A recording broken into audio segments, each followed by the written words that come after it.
Por exemplo, você compra o celular, se você não pagar aquele celular, o celular para de funcionar, né? E isso é uma coisa positiva, por quê? Porque isso permite que a pessoa, ou que a empresa faça empréstimos com valores baixos. Mas é lógico, aqui no Brasil o pessoal não entende isso. O pessoal acha que, ai não, tadinho da pessoa, bloqueou o celular dela, a justiça já proibiu empresas de crédito de bloquear o celular do usuário. E eles não percebem que isso não ajuda o usuário.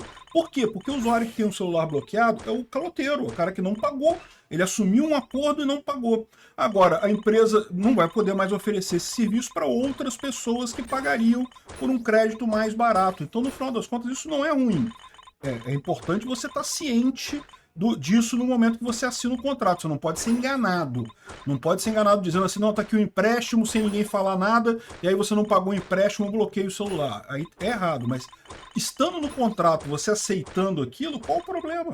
Vamos entender esse assunto. Essa notícia foi sugerida por 123 de Oliveira 4, jogar contra o Vasco é dificuldade, e várias outras pessoas. Obrigado aí ao pessoal que sugeriu a notícia. Obrigado a você que está assistindo o nosso vídeo. Se você gosta do nosso conteúdo, por favor, deixe o seu like e se inscreva aqui no canal, né? Pois bem, olha só, a Justiça do Distrito Federal proibiu esse tipo de coisa. Já estavam havendo empresas que faziam a venda de celular parcelado com aqui, ó, contratos de empréstimo com a garantia do celular do consumidor e o bloqueio das funcionalidades em caso de inadimplemento, né? O pessoal olha para isso e fala, caramba, que absurdo bloquear o celular do cara. Mas lembra, esse celular o cara pegou emprestado e não pagou. Então, assim, é uma medida que você garante que você vai receber aquele empréstimo, né? Esse tipo de decisão do tribunal só ajuda o pessoal que é caloteiro e prejudica o pessoal que paga em dia. Por quê? Certamente você tendo uma boa garantia, você consegue um empréstimo mais barato. Então esse tipo de coisa é uma boa garantia. Se você não pagar, você perde o celular. Então uma garantia boa, você consegue um empréstimo mais barato para a pessoa que paga, que vai pagar todas as parcelas, não tem problema nenhum, é até uma vantagem. Por quê? Você pagou mais barato no empréstimo. Agora, para o caloteiro é que é ruim. Aí fica o pessoal da justiça falando, não, mas tadinho do cara, ele só ficou devendo umas parcelas ali, cortaram o celular, não pode. Não pode isso. Aí o que acontece? Esse risco dele não pagar o celular tem que entrar na conta dos juros que você vai pagar do empréstimo. No final das contas, o empréstimo vai ficar mais caro para todo mundo por conta dessa decisão da justiça, uma decisão burra, antieconômica e injusta. Por quê? Porque o cara aceitou isso no contrato. Seria um erro se, né, fizessem isso por trás dos panos, sem explicar para a pessoa que o celular seria bloqueado. Mas não, o acordo é esse. Na Índia, quase todo celular vendido lá é assim, eles têm esse acordo lá é muito comum isso. Você compra o celular e o celular vem com um bloqueio lá da empresa de crédito. Quando você termina de pagar, eles desbloqueiam para você. Até lá, se você parar de pagar, eles bloqueiam o seu celular. O celular vira um tijolo, não serve mais para nada. Então, ou seja, isso é uma forma da empresa ter uma garantia de que você vai fazer os pagamentos, né? Então, tá aqui a situação. A 23ª Vara Civil de Brasília proibiu empresas de crédito de realizar bloqueio de celular dos consumidores inadimplentes. A decisão também impede a empresa e seus correspondentes bancários de firmarem contratos de empréstimo com cláusula que exige como garantia o celular do consumidor. Ou seja, se não tiver esse tipo de coisa, o que vai acontecer? As pessoas não vão conseguir pegar dinheiro emprestado. O que a justiça está fazendo aqui, ela não está ajudando ninguém. Ela está prejudicando as pessoas que pegavam esse dinheiro emprestado e que pagavam corretamente para privilegiar um caloteiro que não quis pagar e aí teve o celular bloqueado, né? A ação civil pública foi proposta pelo Ministério Público do Distrito Federal e pelo Instituto Brasileiro de Defesa do Consumidor. Lógico, sempre tem que ser essas besteiras que dizem que estão atuando em favor de defesa do consumidor, em favor do consumidor, mas não estão. Esse pessoal tem zero noção de economia, acaba prejudicando a sociedade como um todo. É lógico, quando você pega um empréstimo desse tipo, tem que estar claro para você que o seu celular está sendo dado em garantia, que se você não pagar, ele vai ser bloqueado. Se isso não foi avisado antes, eu concordo. É um contrato, é uma cláusula não válida no contrato. Mas se você foi avisado e aceitou um empréstimo desse jeito, por que não? É um empréstimo mais barato, porque justamente você está dando o celular de garantia, né? Aqui, ó. De acordo com as ações, as empresas oferecem empréstimos e utilizam o celular do cliente como garantia. Ao assinar o contrato, o consumidor é forçado a instalar um aplicativo que, em caso de inadimplência, bloqueia praticamente todas as funções do celular. Então, olha só, segundo o MP, a prática denominada Kill Switch não é autorizada pela Agência Nacional de Telecomunicações e não há regulamentação sobre o tema. Olha só, se não tem regulamentação é porque é permitido. Isso é base do direito. O direito diz que tudo que não é proibido por lei é permitido. Então, se não tem regulamentação, qual o problema? O pessoal está fazendo e pronto, vai ser feito. Se o Congresso acha que é uma coisa errada, que não deve fazer, aí o Congresso, o Anatel, ou quem for que for o responsável por isso, vai lá e regulamenta a coisa. Mas o princípio básico do direito, não tem lei, não tem regulamentação, então é permitido, pode fazer. Né? A lei só proíbe você de fazer coisas, ela não permite você fazer coisas. Enfim, foram enviados aqui os embargos de declaração, ou seja, o recurso para ver isso daí, e os autores da ação argumentam que essa prática é abusiva e ilegal, pois o celular serviria como meio coercitivo para constranger o consumidor ao pagamento da parcela em atraso. Ué, mas não, é uma garantia que é dada para o consumidor, né? Empréstimo com garantia tem em todo lugar. Eu vou te dar um outro exemplo, olha só. Trava contra caloteiro paralisa carro de devedores. Por enquanto, a justiça não proibiu isso daqui não, né? Olha que curioso, será que vão ter o mesmo peito de peitar o pessoal que financia celular com o pessoal que aluga carro? Porque o pessoal que aluga carro está fazendo isso. Hoje em dia está muito comum você alugar carro por longos períodos, né? Então, ao invés de você comprar um carro, você aluga um carro, você paga uma mensalidade. Tem algumas vantagens, porque esse carro, se der algum defeito, eles que cuidam, eles que servem para tudo, eles substituem o carro para você se tiver qualquer problema. Você não precisa se preocupar com o carro, né? É lógico, dependendo da situação, aí é bom para uns, não é bom para outros, mas está crescendo. Muita gente tem feito isso. Ao invés de comprar um carro novo, aluga um carro, aluga indefinidamente. E esses carros agora estão vindo com essa trava contra caloteiro. Se você não paga o contrato, se você não renova o contrato, o carro trava, o carro não liga, né? Ou seja, eles têm um esquema aqui, eles não deixam o carro morrer em trânsito, mas parece que tem um negócio que você ficar com o carro desligado muito tempo, quando você tenta ligar de novo, ele está travado, ele não liga de novo. E aí você tem que entrar em contato com a empresa e acertar o que tiver que acertar e coisa e tal. Então, olha só que curioso, isso aqui é positivo também, por quê? Porque isso permite que eles façam o aluguel do carro por um preço mais barato. Se você não tiver esse tipo de trava, eles têm que incluir o risco de você simplesmente sumir com o carro, ninguém nunca mais achar esse carro, eles terem que morrer com o prejuízo do carro, e com isso vai acabar encarecendo o aluguel para todas as outras pessoas. É exatamente a mesma lógica aqui do celular. A pessoa aceitou fazer o empréstimo com base no celular, aceitou, beleza, recebeu o dinheiro, ela sabe que tem que pagar. Então, é aquele negócio, não tem o que dizer, você está premiando o caloteiro e está prejudicando todas as pessoas que pagam em dia, todas as pessoas que fazem a coisa do jeito certo, né? Enfim, aqui, ó, o IDEC aponta que as empresas praticam elevadas taxas de juros e que podem induzir o consumidor ao superendividamento. Tudo no Brasil tem super taxas de juros, né? E no final das contas é isso aí. Tipicamente isso aqui acaba sendo feito para emprestar para pessoas que não têm um nome bom no mercado. Se a pessoa tem um bom nome no mercado, ela consegue empréstimos por valores melhores, né? E é o que eu falo também por aí. Tem muito agiota, que na verdade o pessoal usa o nome agiota, parece uma coisa ruim, né? Mas tem muita gente que vive disso e cobra taxas mais razoáveis do que essas impressoras, essas financeiras, muitas vezes, né? Conversa com um bom agiota, você resolve o problema muito mais fácil do que com isso daqui. Agora, aí que tá, né? A financeira, ela só vai bloquear o seu celular, né? O agiota, ele tem outros meios aí que podem ser mais complicados, né? Enfim, uma besteira isso daqui, só está tirando o poder das pessoas de pegar dinheiro emprestado dessa forma e jogando o pessoal para a informalidade, jogando o pessoal para o agiota. É o que está fazendo a justiça lá em Brasília. Obrigado por assistir o vídeo até o final. Além de curtir, compartilhar e se inscrever no canal, considere se tornar patrocinador com valores a partir de R$ 1,99. Clique no botão Seja Membro abaixo para saber as condições e vantagens de patrocinar o canal. Mais informações sobre o nosso projeto, visite nossos sites indicados na tela. Esse é o Ancapso e nós vamos falar agora sobre a situação na Ucrânia. Hoje, dia 29 de julho de 2023, são 8 horas da manhã aqui no Rio de Janeiro, 2 horas da tarde lá em Kiev, no momento que eu gravo esse vídeo.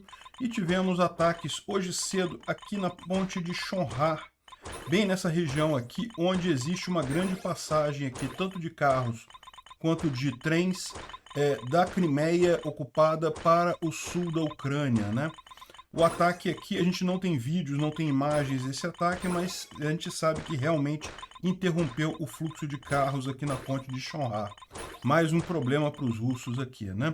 Também aqui a ponte da Crimeia continua fechada e não só a ponte, mas todo o estreito está fechado pelos russos por medo de ataque ucraniano aqui na região, né? A gente tem também informações sobre ataques que aconteceram aqui em Taganrog, Azov e Rostov. Essas cidades foram atingidas por mísseis S-200 modificados pelos ucranianos.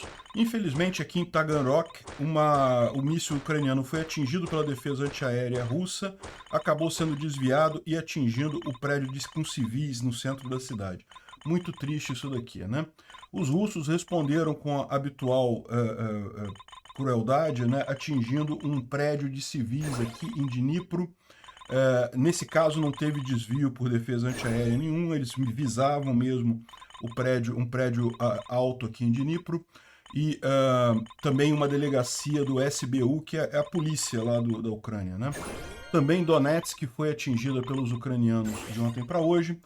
Fora isso, os ucranianos estão consolidando as posições aqui na linha de frente que a gente viu eles tomarem ontem. E tem mais algumas novidades do ponto de vista diplomático. Os países da África que estão lá em São Petersburgo pediram para o Putin retomar o acordo de grãos. Eu falei para vocês, o Putin não tem como ficar com esse acordo de grãos suspenso por muito tempo. Ele tentou ganhar alguma vantagem aí, mas ninguém deu bola para ele. E, aliás, inclusive, está circulando um monte de boatos sobre o Putin tá querendo trocar a Crimeia por tudo, por acabar tudo, né? Ou seja, a Rússia aceitaria sair totalmente da Ucrânia para ficar só com a Crimeia. Eu acho que é injusto isso. Não tem, a Crimeia é ucraniana, não tem acordo nesse sentido, não. Mas isso mostra o desespero do Putin, né? De justamente estar precisando já negociar a essa altura, ele está vendo que a coisa está indo para o buraco, né? O acordo de grãos era só mais uma dessas tentativas dele de fazer alguma negociação. Não vai conseguir nada, já perdeu essa guerra, né? Bom, e por fim, temos o caso da esgrimista ucraniana que havia sido desqualificada ontem, a gente falou sobre isso, né? Ela não cumprimentou a rival, que era a russa, e teria sido desqualificada. E olha só a coisa que gerou tanto problema. Vocês sabem, o presidente da Federação Internacional de Esgrima é russo. O cara sofreu tanta pressão que, primeiro, o Comitê Olímpico garantiu que ela tem espaço na Olimpíada independente de qualquer coisa. Segundo, voltaram atrás na decisão e não anularam, não desqualificaram ela. Então ela segue na competição. Terceiro, mudaram a regra. Não tem mais agora a obrigatoriedade de cumprimentar o adversário em luta de esgrima, né? Ou seja, vitória completa da Ucrânia nesse aspecto aí. E vamos falar também sobre o governo brasileiro, que, lógico, evidente, agora está querendo extraditar o espião russo para a Rússia. Está querendo devolver o cara para o Putin, né? O nível de submissão do Brasil à Rússia realmente é impressionante. Eu não sei o nível que tem aqui de intromissão dentro do governo brasileiro para o pessoal baixar tantas calças assim, né? Vamos falar sobre essas e outras notícias em detalhes. Essas notícias foram sugeridas por Coaf vai investigar seu Pix, Peter, o Ayatollah e várias outras pessoas. Obrigado aí ao pessoal que sugeriu a notícia. Obrigado a você que está assistindo o nosso vídeo. Se você gosta do nosso conteúdo, por favor, deixa o seu like e se inscreva aqui no canal, né? Bom, lembrando todo mundo que eu estou movendo os vídeos lá para o canal Non Império a partir do dia 1º de agosto. Esse vídeo só vai estar lá, tá? Hoje ainda estou botando nos dois canais, mas a partir de 1º de agosto vai ser só lá no Non Império. Não deixa de se inscrever lá e clicar a campainha, tá? Eu acabei a postagem de vídeos antigos, então não vai ter mais confusão. O que eu vou fazer agora? Agora a gente está sincronizado 500 dias atrás, então hoje eu publico na parte da manhã o vídeo novo da Ucrânia e no final da tarde eu vou publicar um vídeo há 500 dias atrás. Então, por exemplo, hoje eu vou publicar este vídeo, que é o vídeo do dia de hoje mesmo, dia 29 de julho de 2023, e vou republicar o vídeo do dia 16 de março de 2022, né? 16 de março a Rússia chegou, por volta dessa época, a Rússia chegou no máximo de extensão territorial que ela tinha ocupado na Ucrânia. A partir daí ela só começou a perder espaço, perder território, né? E também foi nesse dia 16 de março que foi a primeira delegação de presidentes a Kiev negociar com o Zelensky, né? Foram os presidentes da Polônia, da Eslováquia e da República Tcheca, se não me engano. Foi a primeira delegação. Começou a se negociar apoio de envio de armas para a Ucrânia. Foi justamente no vídeo de hoje a gente vai ver isso, né? Então é bem curioso ver esses vídeos mais antigos, né? Eu recomendo que vocês aproveitem e vejam os vídeos aqui de há 500 dias e coisa e tal. É lógico, tem algumas coisas que depois se mostraram falsas, que se mostraram erradas, né? Nesse vídeo aqui, o Arestovich falava que a guerra ia acabar em maio, não acabou em maio. Enfim, é interessante de qualquer forma a gente ver essas informações mais antigas, né? Bom, hoje o Zelensky foi lá na linha de frente, ele foi no quartel das Forças Especiais ucranianas próximas a Bakhmut, o quartel avançado dos ucranianos lá, né? Não dá para saber exatamente onde é que é, por motivos óbvios, eles não vão explicar onde é que é isso daqui, mas o Zelensky foi lá, entregou medalha para o pessoal e né, falou com os soldados lá. Hoje parece que é dia das Forças Especiais Ucranianas, é um dia comemorativo do pessoal lá, né? Bom, a grande notícia agora de manhã cedo é que nessa manhã os ucranianos atingiram mais uma vez a ponte de Chonhar, né? Chonhar é essa pontezinha que fica aqui. Como vocês sabem, a Crimeia é uma península, né? Então ela tem essa passagem aqui que não é ponte, é realmente ligado ao continente por aqui. Mas se você está na Crimeia e quer ir para a região sul da Ucrânia, aqui para Melitopol, para Berdiansk, coisa e tal, o caminho mais rápido é por esta pontezinha aqui, ó. Repara que aqui até aqui é a Crimeia, aí aqui tem uma pequena passagem de mar aqui. Essa pontezinha aqui é que foi atingida pelos ucranianos hoje cedo. Já é a segunda vez que eles atingem essa ponte, atingiram no final de junho também, né? Na época destruíram tudo, os russos reconstruíram a ponte toda, e eu falei, olha só, questão de tempo até os ucranianos destruírem ela de novo, né? E de fato foi o que fizeram hoje. A gente não tem imagens, né? Ao contrário da outra vez a gente teve imagens do míssil ucraniano atingindo a ponte. A gente não tem imagens disso, mas temos imagens do engarrafamento, tá tudo parado, ninguém consegue passar pela ponte. Então deve ter havido algum grau de dano, né? Não sabemos quanto tempo vai levar. Da outra vez levou mais ou menos uns 15 dias para os russos conseguirem consertar a ponte. É uma ponte pequena, não é uma ponte grande, mas de novo, mesmo que consertem agora, daqui a pouco os ucranianos destroem ela de novo. A ideia aqui é justamente prejudicar a logística russa, né? E certamente está prejudicando.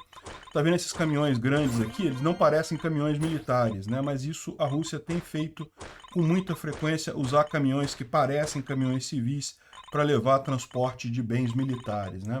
O pessoal aqui diz que os locais confirmaram uma explosão muito grande nessa manhã na área da ponte de Chonhar, e algumas fontes dizem que a ponte foi atingida por um Storm Shadow e que está danificada, né? Porém, não temos vídeo nem foto, evidência do dano na ponte ainda. Pode ser que mais adiante a gente tenha esse tipo de informação, né? O que teve de grande novidade ontem foram mísseis ucranianos atingindo algumas cidades russas, né? Então, por exemplo, esse caso aqui é na cidade de Taganrog, ali perto de Rostov. Dá para ver o míssil chegando aqui, atingindo uma região aqui no centro da cidade, né? Parece que era um restaurante ali com café e morreram 12 pessoas, infelizmente. Realmente um acidente muito trágico. E os próprios russos confirmaram que era um míssil S-200 que foi interceptado pela defesa antiaérea russa. Ou seja, a defesa antiaérea russa mudou a trajetória do míssil, ele acabou atingindo essa região com civis aqui, né? Muito triste isso. Tá bem claro que o alvo... Aqui tem outra imagem também do mesmo ataque. Isso aconteceu ontem à tarde, né? Isso aqui é a imagem do que sobrou lá do restaurante, que acabou sendo a ponto mais atingido. Infelizmente, 12 vítimas no momento. Aqui não fala se foram 12 mortes ou se foram 12 feridos, né? E a questão toda é a seguinte, os ucranianos lançaram míssil em direção dessas bases aéreas aqui, ó. A base aérea aqui próximo de Taganrog e essa outra base aérea aqui. Uma dessas duas bases aéreas que era o alvo do míssil. Os russos jogaram a defesa antiaérea, acabaram desviando os mísseis e acabou atingindo a cidade aqui, né? Não foi só lá, teve aqui também em Donetsk. Teve aqui em Donetsk também, ó, Donetsk. Esse aqui é o prédio do Ministério das Relações Exteriores da, entre aspas, República Separatista de Donetsk. A gente sabe, isso aí é tudo controlado por russos, coisa e tal. Deu para ver bem o ataque ali, o momento que chegou o míssil ali. e deu uma boa destruída aqui no prédio dos russos aqui. Então, isso daqui foi em Donetsk, né? Aqui não tem problema porque não é civil, isso daqui é realmente alvo militar válido, né? Além disso, não foi só ali, teve também na cidade de Azov, ali próximo de Rostov, também teve uma explosão. Aqui tem um momento que o míssil atingiu alguma coisa aqui. Isso daqui é em Azov, né?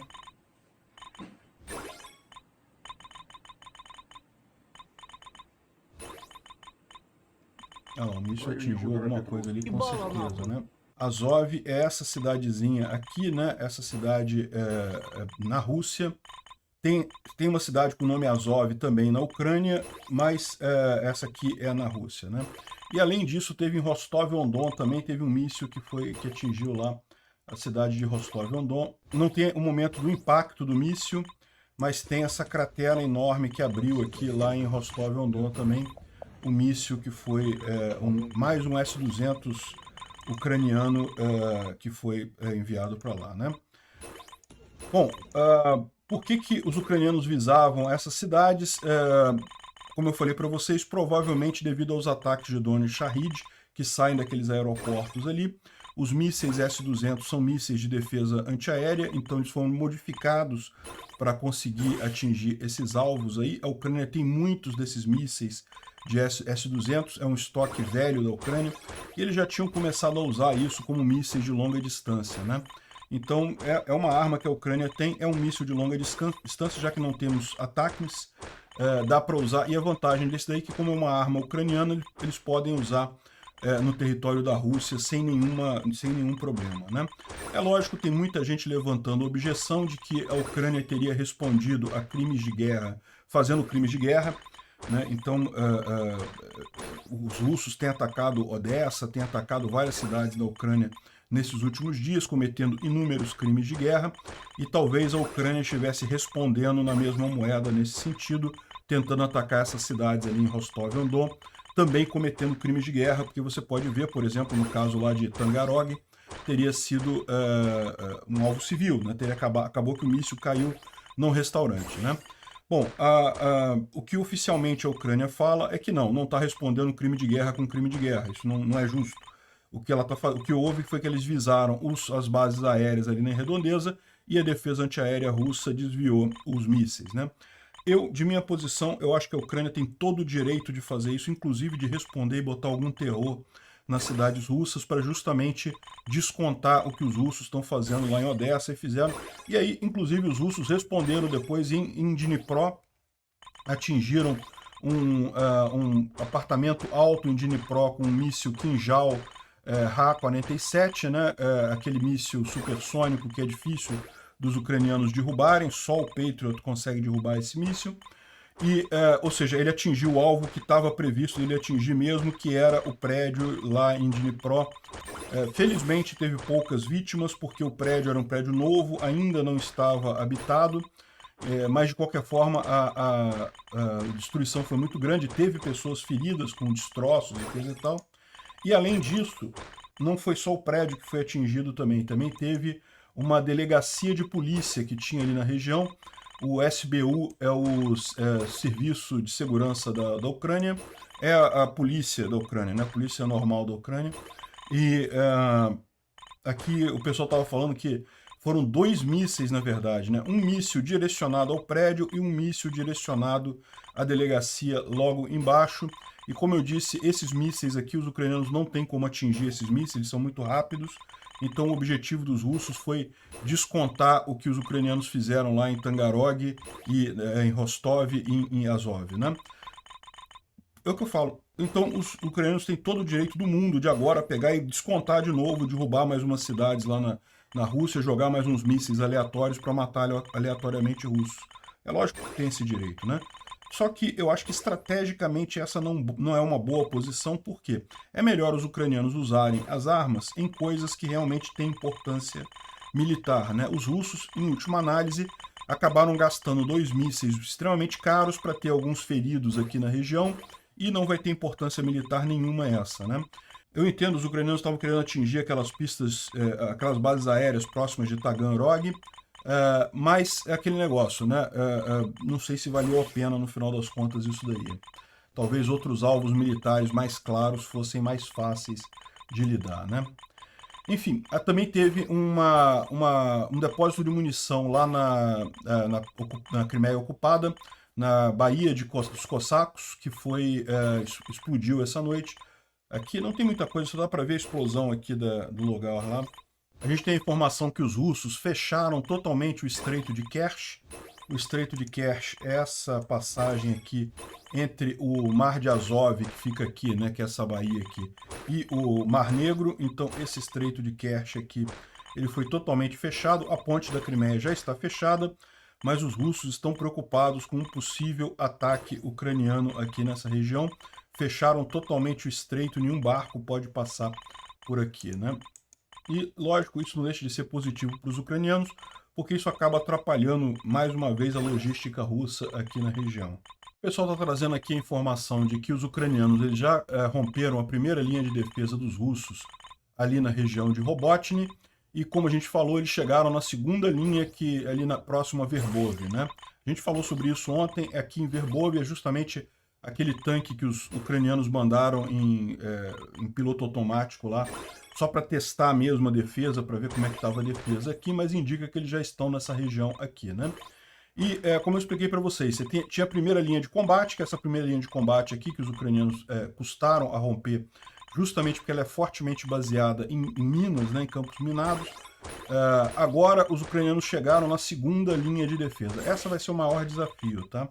Dá para ver que a segunda linha de defesa é essa linha aqui, é a maior delas, é a mais reforçada, é que os russos tomaram mais cuidado. É lógico, depois disso você tem uma terceira linha de defesa aqui que passa por Tokmak, e além disso, evidentemente, os russos não vão ficar parados. À medida que os ucranianos avançarem, eles vão construir novas linhas de defesa para cá. Mas o que eu falo para vocês é o seguinte, a principal é essa segunda aqui, tá? Aqui é que vai ser realmente o grande desafio. A terceira ela não é tão bem equipada, tão bem construída quanto a segunda, e mesmo que eles construam outras linhas de defesa aqui embaixo, também não vai ter a mesma eficácia, porque eles não vão ter tanto tempo para preparar essas defesas aqui na região, né? E a situação está tão ruim ali que o pessoal do 70º Regimento Russo está se recusando a lutar enquanto o comandante deles não for dispensado. Parece que está tendo um motim ali na região, né? E justamente na região crítica ali. Eu não duvido nada que isso seja justamente porque o pessoal não quer dizer que perdeu, né? Que está tendo que sair daqui. Então, prefere dizer que tá culpando o comandante deles lá, né?